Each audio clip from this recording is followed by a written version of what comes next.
अस्सलाम वालेकुम भाईजान छिम्मू साना पिंड दा मेन रोड ते 2 दिन तो मेन होल बंद है। सफाई करने वाले आए उन्हें सफाई पिछों करके आंदी है तो सारी जड़ी है ना गंद इस मेन होल में फस गया। ये दूसरे दिन तो जड़ा ना ये बंद है ते ये मेहरबानी करके साफ़ करा दो। नाल यूनियन कौंसल है साना, यूनियन कौंसल साना 3 नंबर नाल मस्जिद है ते अज भी जुम्मे का टाइम बनया बड़ी प्रॉब्लम बनी है। मेहरबानी करके साफ़ करा दो।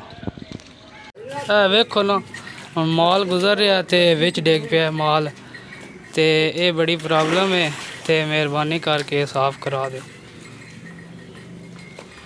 मेन हॉल विच डिग गया।